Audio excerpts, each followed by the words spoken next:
Pemirsa, hari ini Kamis 14 November 2024, kuasa hukum Supriyani membacakan pledoi untuk guru Supriyani. Sang guru didakwa menganiaya murid kelas 1 SD Negeri 04 Baito, Konawe Selatan. Pledoi setebal 188 halaman itu diberi judul "Orang Susah Harus Salah". Ini adalah pertarungan kuasa hukum Supriyani untuk meyakinkan majelis hakim bahwa kliennya tidak bersalah dan tidak ada peristiwa yang dituduhkan kepada guru honorer itu.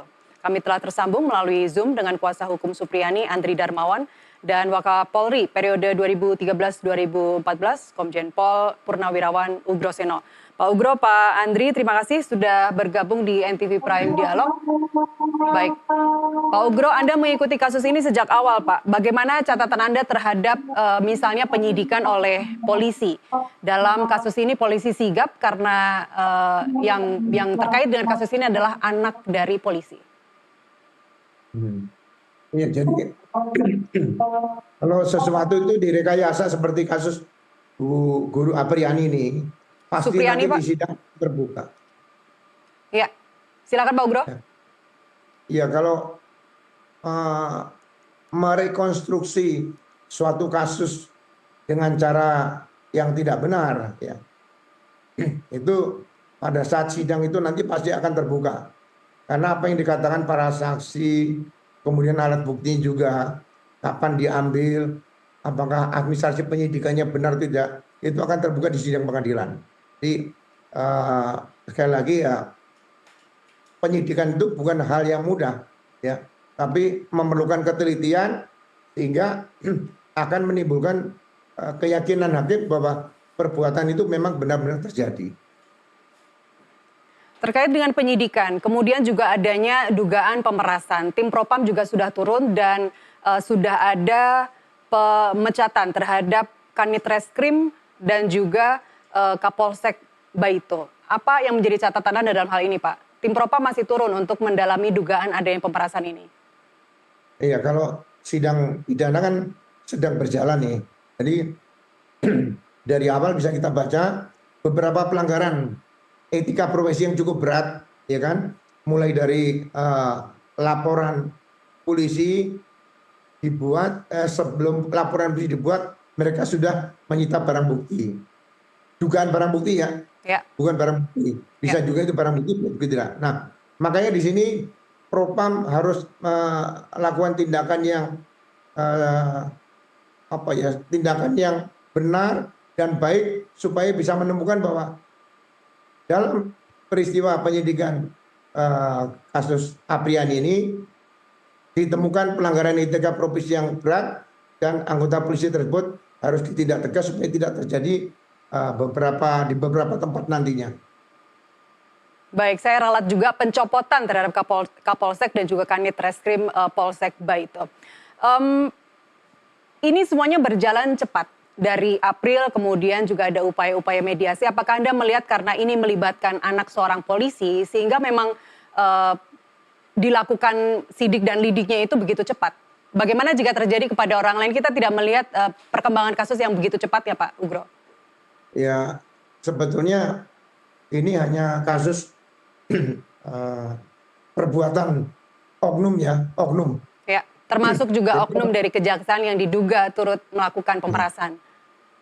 Jadi perbuatan-perbuatan oknum ini tidak bisa dikatakan bahwa polisi semua seperti itu. Kalau menyangkut anak polisi, ya seperti itu harus cepat. Ya tidak. Ya biasanya ada oknum yang merasa pangkatnya lebih tinggi dari penyidik atau penyidik pembantu. Nah di sini dia menunjukkan powernya powernya di situ. Ya jadi sekali lagi Propam harus menonaktifkan semua yang diduga terlibat, diperiksa dan disidangkan sampai tuntas. Kalau memang diperiksa tidak bermasalah, dikembalikan lagi ke posisi jabatan semula. Tapi kalau memang ditemukan alat bukti yang cukup kuat, sidangkan. Nah, hasil sidang nanti mengarah kepada ya harus dicopot atau mungkin yang terberat sampai ke pemberhentian tidak dengan hormat atau PTDH di situ. Baik, Pak Ugro, dalam institusi Polri apakah memang pemeriksaan dari Propam seperti ini harus transparan, harus terbuka, bisa diketahui oleh umum? Ya, saya dulu pernah Kadipropam, ya. Seharusnya dibuka kepada publik. Karena waktu saya Kepala Lembaga Pendidikan tahun 2011, ya, itu pemeriksaan Propam itu diumumkan pada publik.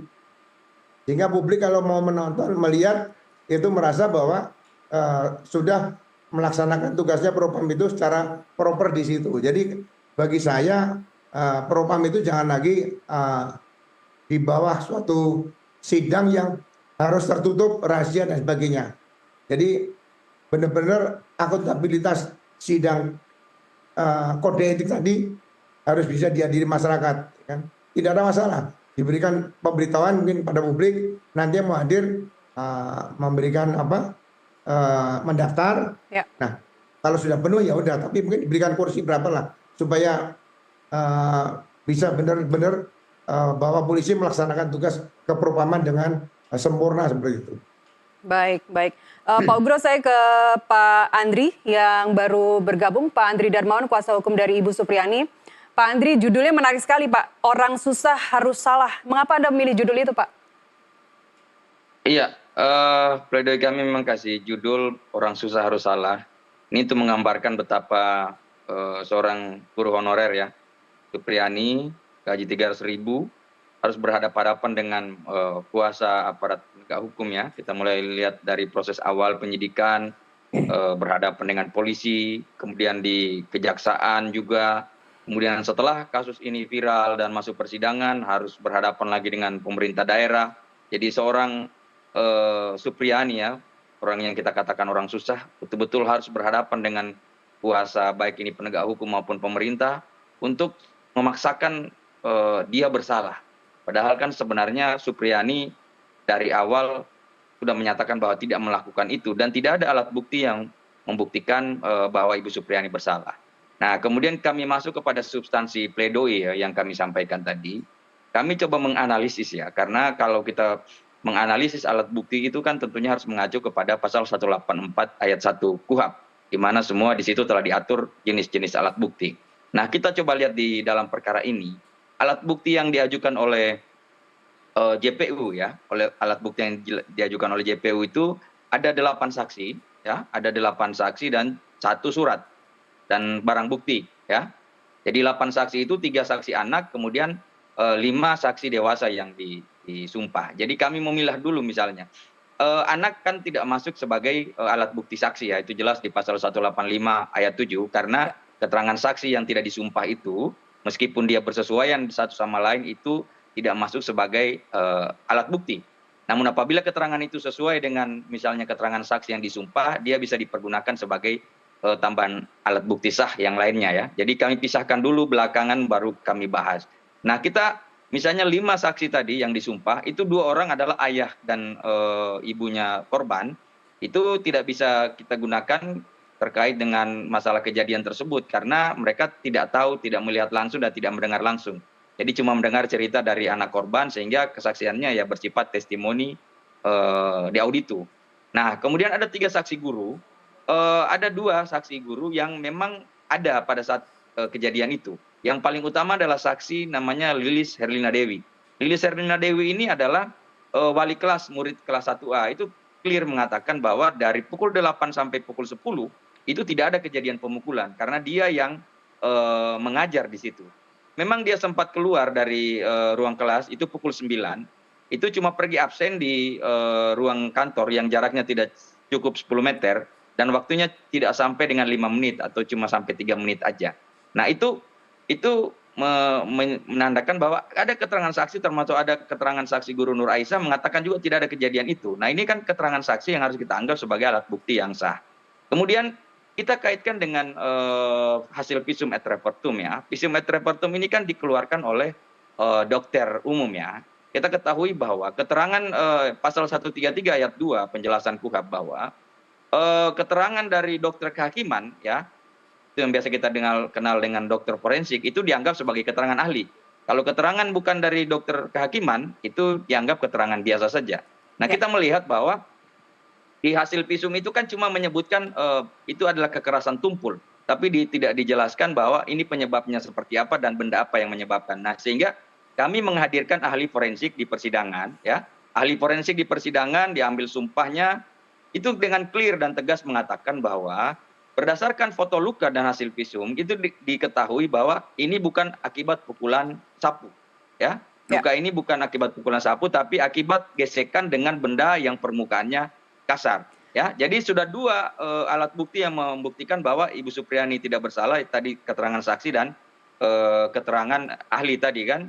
Kemudian juga barang bukti, kita bisa lihat bahwa barang bukti itu celananya tidak ada sobekan atau gesekan, karena misalnya tadi kayak luka begitu, karena pada saat katanya dipukul kan masih memakai celana. Nah itu tidak ada bekas di situ bahwa dia pernah tersentuh gesekan benda kasar atau tajam. Jadi barang bukti tidak membuktikan. Nah terakhir itu keterangan anak ya, keterangan anak. Nah keterangan anak ini tidak bersesuaian semua dengan saksi tadi, dengan keterangan ahli. Misalnya anak mengatakan dia dipukul jam 8.30. Tidak bersesuaian dengan keterangan Ibu Lilis bahwa dari jam 8 sampai jam 10 itu dia masih mengajar. Kemudian ada satu lagi anak yang mengatakan dipukul jam 10. Jam 10 itu berdasarkan keterangan guru-guru yang diperiksa 3 orang itu sudah pulang semua murid SD. Jadi inilah yang menyimpulkan, akhirnya kan menyimpulkan bahwa memang tidak ada satu alat bukti pun yang membuktikan bahwa Supriani bersalah. Anda ingin mengatakan bahwa baik bukti material ataupun bukti langsung itu sebenarnya tidak terbukti, tidak bisa dihadirkan karena memang klien Anda tidak melakukan hal yang didakwakan atau disangkakan kepadanya. Tetapi Pak Andri, bukankah semua yang Anda sampaikan tadi adalah alasan bagi JPU untuk kemudian memberikan putusan onslah dalam hal ini? Iya, makanya kami heran juga ya. Kami heran juga kenapa justru JPU menuntut lepas ya. Karena menuntut lepas itu artinya JPU menganggap ini ada perbuatan. Nah itu yang kami kritik. JPU cuma menyatakan bahwa dia berkeyakinan bahwa ada kejadian antara pukul 8 sampai pukul 10 pemukulan itu. Nah ini kan sangat absurd menurut kami. Bagaimana jaksa cuma mendasarkan keyakinannya kepada sesuatu yang tidak ada alat buktinya gitu. Baik. Artinya kalau kita bicara bewitch minimum, pembuktian minimum, kan minimum ada 2 alat bukti. Nah kami bertanya alat bukti yang mana yang dipakai jaksa? Seperti yang saya uraikan tadi, nggak ada. Bahwa keyakinan itu nggak bisa berdiri sendiri, bahwa kalau cuma berdasar bahwa jaksa mempunyai keyakinan, berarti kita nggak perlu sidang kan? Kalau semua orang berkeyakinan dari awal, ya kami juga berkeyakinan dari awal, tapi keyakinan itu mestinya dibangun berdasarkan tadi syarat-syarat pembuktian. Baik. Minimal misalnya dia dilandaskan pada 2 alat bukti, seperti itu. Baik, Pak Andri, hari ini tidak hanya sidang atau tidak hanya pembacaan pledoi, tapi juga ada duplik dan replik. Apakah itu memang sesuai prosedur sejak awal atau karena ini semua terjadi dalam satu hari ini, pledoi, duplik dan replik, karena ada putusan onslah dari JPU itu? Oh iya, jadi tadi setelah kami membacakan pledoi, mereka meminta replik ya. Replik, jadi mereka minta 2 jam saja, jadi setelah ditunda 2 jam mereka kemudian membacakan replik. Nah repliknya saya melihat cuma berapa lembar itu dan juga tidak membahas substansi, sehingga kami langsung menanggapi saja bahwa kami tetap kepada pembelaan kami ya. Jadi sehingga tadi selesai semuanya dan akhirnya sidang ditunda nanti tanggal 25 November dengan agenda pembacaan putusan. Baik. Pembacaan putusan tanggal 25 November ya, hari Senin depan ya. Saya ingin ke Pak Ugro. Pak Ugro, JPU memberikan putusan lepas atau onslah dalam hal ini. Apakah Anda melihat karena JPU sedang under pressure saat ini? Begitu banyak tekanan? Jadi dari awal mungkin sebetulnya jaksa tahu. Tapi karena mungkin ada permintaan dari pihak penyidik, dia tetap dipaksakan maju. Tapi dalam persidangan, saya sependapat dengan Pak Andri tadi, harusnya bukan onslah ini. Kan lepas dari tuntutan segala kan berarti ada peristiwa lain yang seharusnya bisa dituduhkan gitu ya. Jadi sekali lagi ya, jaksa seharusnya tegas kalau memang itu harus perispra, bebas murni ya, bebaskan saja. Jadi jangan dibawa, coba gradasinya diturunkan sedikit onslah. Menurut saya harus ada ketegasan dan kejelasan dalam tuntutan yang disampaikan oleh jaksa di situ. Dan sampai di penyidik tidak salah, di JPU salah juga. Pak Ugro, meskipun putusan onslah pun kalau nanti hakim mengabulkan tuntutan JPU begitu, itu kan tidak ada konsekuensi hukumnya, Pak? Iya, Pak, kan harus diturunkan. Ada komisi yudisial, ada komisi kejaksaan, ada jamwas, ada Komisi Kepolisian Nasional. Ini peristiwa yang bagus untuk dievaluasi. Sehingga ke depan nanti jangan sampai hanya formalitas, ada komisi-komisi. Menurut saya perlu dibentuk badan yang lebih tinggi atau yang 3 komisi dijadikan satu untuk mengawasi proses dalam criminal justice system seperti itu. Kasihan masyarakat lah. Baik, dan menurut Anda onslah itu tidak tepat, harusnya JPU langsung saja memutuskan atau menuntut bebas murni atau frisprah begitu ya. Baik, Pak Ugro, Pak Andri, kita lanjutkan diskusi kita di segmen berikutnya. Pemirsa, kami kembali usai jeda.